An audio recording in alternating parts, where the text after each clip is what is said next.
Thank you very much, Madam Speaker. I thank the gentleman for yielding. Thank him for this leadership on this very important issue, and to all of our colleagues in this pro-choice House Democratic Caucus. This is the first time, Madam Speaker, that we've had a pro-choice Democratic caucus with a Democratic president. And the timing could not be better because of the assault that has been made on the constitutional rights of women in our country. Madam Speaker, coming to the floor today, I recall an experience of when I was in high school. Now, that was a long time ago. We were in a debate, extemporaneous debate situation, and you had picked something out of a hat and then speak to it. Well, a friend of mine, drew the question, and it said, now again, ancient history, a long time ago, it said, do women think? That was the question that she had to speak to. Do women think? It seemed horrible at the time. It seems out of the question, beyond horrible now. Today, years later, it seems that there are some who wish to debate that question because the disrespect for women and their ability to determine the size and timing of their family and so many other things is disrespected in the action taken by the state of Texas. But even worse than that, because what do you expect? Even worse than that was the decision of this court, the Supreme Court of the United States, to embrace the horror of it all in terms of the legislation and what it did to remove the sanctity of private decision-making from women, but also that it gave an imprimatur to vigilantism. Something so outrageous, so unpatriotic, so un-American, madly embraced by this shameful court, with total disregard for stare decisis, that the precedent that the court had already established that Roe v. Wade, was constitutional.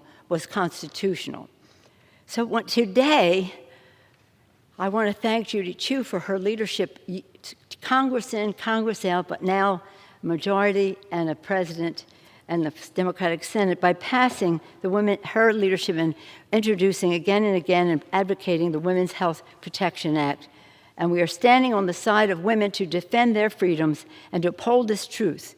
Every woman, everywhere, has the constitutional right to basic reproductive health care. No matter what state you live in, constitutional rights are not meted out geographically. They're for the country. Again, I salute Congresswoman Chu, chair of the Contraception and Family Planning Task Force of the Pro-Choice Caucus, who's been introducing this bill over and over again. Again, we have produced legislation that can become law. For years, radical restrictions on women's reproductive health freedoms have been pushed across the nation, with 2021 on track to be the worst legislative year for women's health rights. I come to this as a Catholic, mother of 5, in 6 years and 1 week, and with the joy that all that meant to us. But with the recognition that it was my husband and I, our decision. It was our decision. And we should not, in this body or in that court, be making decisions for the women in America. As of July, 90 reproductive health restrictions have been enacted, more than a year since Roe v. Wade's more than in any year since Roe v. Wade was enacted in 1973. But here's the thing. It's important for the women of America to know that as this impedes their right to make decisions, it also, the same forces at work don't want in vitro fertilization. Actually, even the state of Mississippi rejected that, their prohibition on that. Stand in the way of reproductive health and guidance in terms of family planning, birth control, and the rest.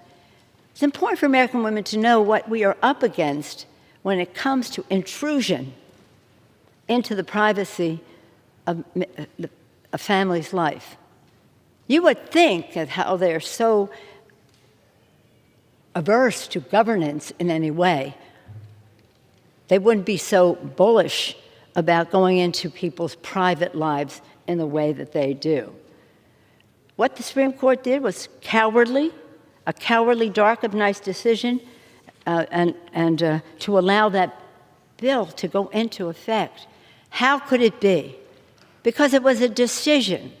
The court made a decision, but the Republicans in Congress and the then president made a decision to, in a way that was almost shameful, make sure that so many justices on the court, they'll say shameful because the last one, which they railroaded through, while opposing the review of a Democratic president's suggestion a few years earlier, saying they didn't have enough time, a year. They had enough time, a month. We know that it's, I just want to say this about Roe. In Roe, the Supreme Court held that the personal liberty is protected by the Constitution, which the court had recognized as extending to decisions relating to marriage, procreation, contraception, family relations, child rearing, and it's broad enough to encompass a woman's decision whether or not to terminate her pregnancy. SB 8 is extreme, banning abortion for most women before they even know. Sometimes I wonder if they don't need a lesson in the birds and the bees. But again, I just want to go to this point. SB 8 unleashes one of the most disturbing, unprecedented, far-reaching assaults on healthcare providers and on anyone who helps a woman in any way access an abortion by creating a vigilante bounty system that will have a chilling effect on the provisions of any healthcare services. And what's next? What's next with these vigilantes and their bounty system?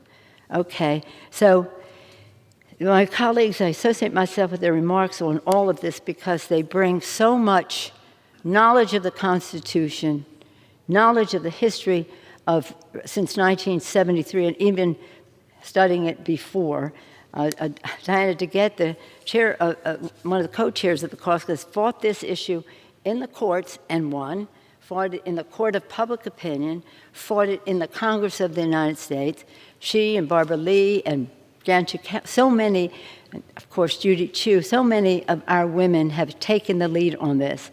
But again, although we're about a third of our caucus, more than a third of our caucus are women, our male colleagues have been very strong on this as well. Therefore, we will have today a vote for women, a vote for respect for women, a vote for decency, a vote for pride in our Constitution and in our women. And with that, I yield back the balance of my time.